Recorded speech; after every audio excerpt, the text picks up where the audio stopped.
Itulah sebabnya Hyang tidak tahu dan tidak berani apakah Hyang itu Hindu, Buddha, Kristen atau Islam. Yang tidak punya hak mengukur siapa diri Hyang yang sebenarnya. Hanya Tuhan saja yang tahu dan berhak mengukur dan menilai siapa Hyang ini, beragama atau tidak. Sesungguhnya kamu beragama atau tidak, percaya Tuhan ini atau Tuhan itu adalah persoalan personal individual antara kamu dengan dirimu sendiri dan substansi yang kamu anggap sebagai Tuhan. Ketika akidah dilecehkan, ketika akidah diinjak-injak, maka kita tidak boleh diam begitu saja. Diamnya kita ketika akidah Islam diinjak-injak, maka marwah Islam sudah runtuh. Sudah runtuh marwah Islam. Mengaku ustadz, mengaku paham agama. Tapi ketika ada orang menista agama, diam. Apa ustadz ini? Ustadz macam apa itu? Saya di sini berbicara dengan penuh tenaga ya, berapi-api. Kenapa? Saya tidak senang ya, tidak senang dengan kondisi sekarang. Di mana MUI diam. Ketika kasus kemarin, siapa namanya Wawan, dukun-dukun itu melecehkan agama, menista agama, diam. Dan sekarang ada orang yang mengaku nabi, mengatakan syariat sudah tidak berguna, akidah Islam sudah tidak berguna karena tidak ada nabi, dia adalah nabi baru. MUI juga diam, atau ustadz-ustadz juga diam. Ya, ini adalah kesempatan kita untuk berbicara dan untuk menyampaikan kebenaran kepada orang-orang yang awam tentunya, agar tidak ikut dan tidak terjerumus dengan ajaran orang-orang sesat ini. Dan terlebih, video ini bisa viral, orang ini bisa viral, dan sehingga sampai kepada orang yang memiliki wewenang, yaitu MUI, dengan aparat yang berwajib untuk meringkus dan mengamankan si Weldo ini. Itu tujuan utamanya. Kenapa? Kita sakit hati dengan tindakan dan ulah si Weldo ini. Kenapa? Ulahnya itu sangat sesat dan diberikan panggung oleh jemaah Ma'iyah katanya. Di sini, di Indonesia, agaknya siapapun bisa menghakimi dan mengadili pemahaman dan keyakinan orang lain sebagai sesat dan keliru jika tidak sesuai dan searah dengan pemahaman dan keyakinan mereka. Apalagi mereka yang merasa paling beragama, yang merasa paling memiliki agama dan paling memiliki Tuhan, sehingga merasa diri paling benar dan merasa berhak menghakimi dan mengadili pemahaman dan keyakinan yang dianggap sesat dan keliru karena tidak searah dan seiman dengan pemahaman dan keyakinan mereka. Siapa yang punya otoritas, punya legalitas yang boleh menyesatkan, mengatakan ini sesat, ini tak sesat. Yang pertama adalah Nabi Muhammad sallallahu alaihi wasallam. Nabi Muhammad ada lagi nih? Tidak ada. Setelah meninggal Nabi Muhammad, maka pewaris Nabi adalah al-ulama warasatul anbiya. Itulah kebodohan dan keangkuhan mereka yang tidak mereka sadari, merasa benar sendiri dan merasa berhak menghakimi dan mengadili yang lain. Di sini saya geram, di sini saya teriak-teriak. Bukan saya adalah orang yang paling pintar, orang yang paling cerdas, orang yang paling alim, orang yang paling benar. Tidak. Tapi karena saya tahu kebenaran itu hak dan kebatilan itu salah, ya, dan kebatilan itu nyata di depan kita, apakah kita diam? Tidak. Jangan menunggu alim dulu untuk menyampaikan kebenaran. Jangan menunggu hafal 30 juz dulu untuk menyampaikan sesuatu yang hak. Ketika kita tahu penyimpangan, ketika kita melihat kesesatan, katakan. Ya, apa kata Rasulullah? Sampaikan kebenaran itu meskipun pahit. Sampaikan kebenaran itu meskipun satu ayat. Setiap manusia atau lembaga apapun tidak memiliki hak dan ikut campur dalam persoalan jalan kehidupan dan sistem keyakinannya siapapun, selama sistem keyakinannya tidak mengganggu kemerdekaan dan tidak merugikan yang lainnya. Apakah ketika Rasulullah dihina dirinya sendiri atau dihina kepribadiannya marah? Tidak. Rasulullah tidak pernah marah ketika pribadinya dihina. Tidak pernah marah. Tapi ketika syariat dihina, akidah dilecehkan, apa yang Rasulullah lakukan? Memerah wajahnya, berteriak Rasulullah dan marah. Bahkan sampai menghunuskan pedang bagi siapapun yang berani menghina akidah, melecehkan akidah. Tidak pandang bulu Rasulullah. Hinalah diri pribadi Rasulullah, tapi jangan kau usik akidahnya. Jangan kau usik syariatnya. Nabi itu lembut, patah giginya, berdarah pelipisnya, berdarah kakinya. Ada dia balas, ada dia marah. Tak ada marah kan? Tak ada. Sekarang kenapa kalian menjadi brutal? Kenapa kalian keras? Ini kalian bukan umat Muhammad.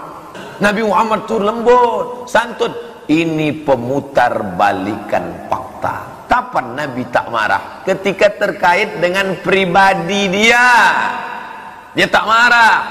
Tapi kalau sudah terkait dengan agama, dia marah. Makanya jangan mau dipelintir. Ini banyak orang Islam dipelintir orang kafir yang tahu setengah dalil kita itu dia balikkan menjadi bumerang. Kamu ngaji ya? Iya. Pernah Nabi itu marah. Ini hadis-hadisnya. Nabi tak pernah marah, Nabi santun, Nabi tak pernah mukul.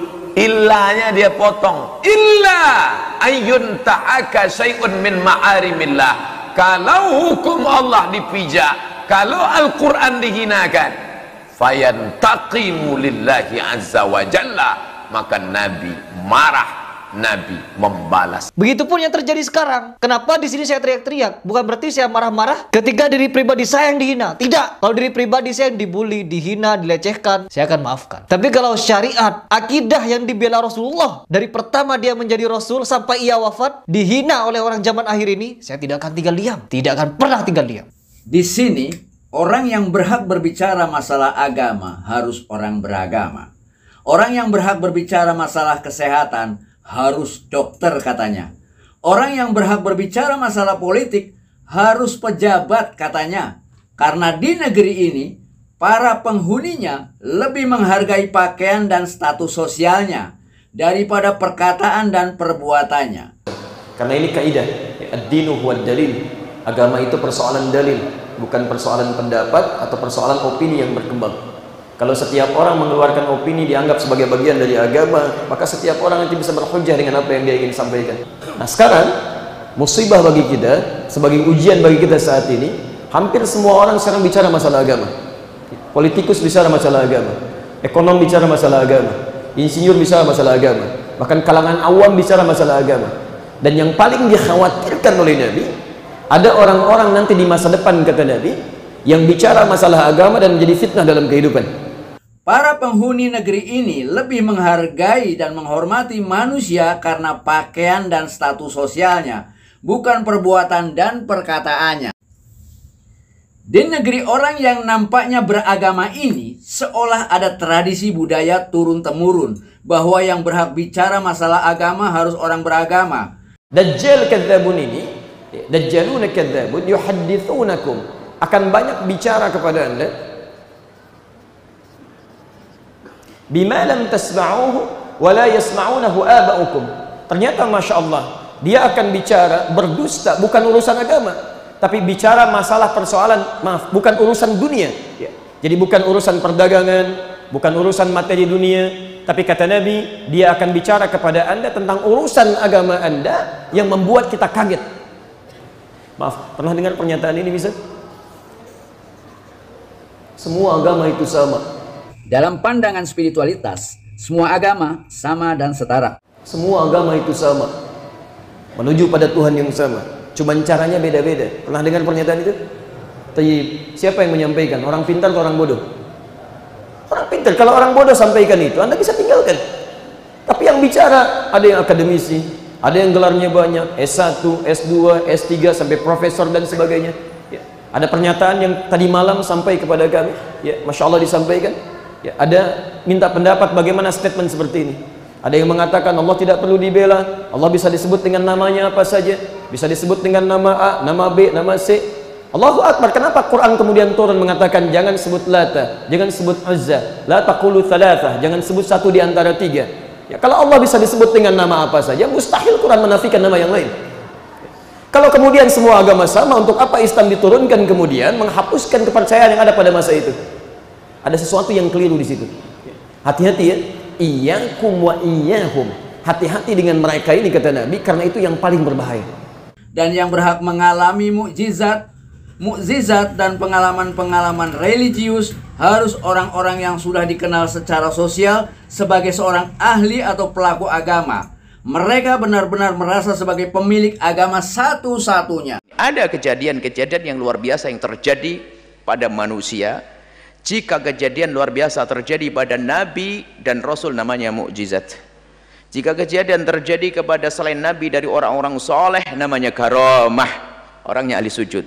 Tapi kalau kejadian yang luar biasa terjadi kepada orang-orang yang tidak soleh, bukan beriman, namanya sihir.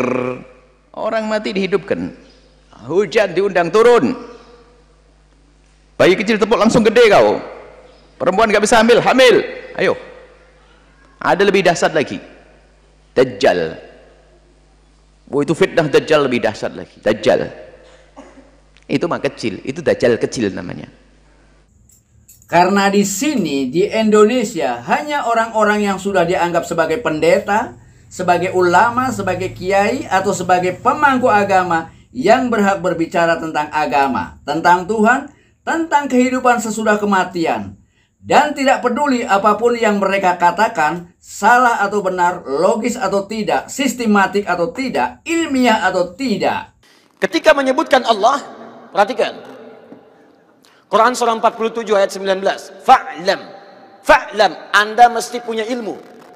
Annahu la ilaha illallah, untuk menetapkan tiada Tuhan selain Allah. Dia beriman kepada Allah, malaikat, antumina billah, wa malaikatihi, wa kutubihi, wa rusulihi, wal yaumil akhir, wa biqadri khairihi wa syarrihi. Ada 7 poin yang dirumuskan oleh Majelis Ulama Indonesia supaya orang tidak gampang menyesatkan dan tidak termasuk ke dalam aliran sesat.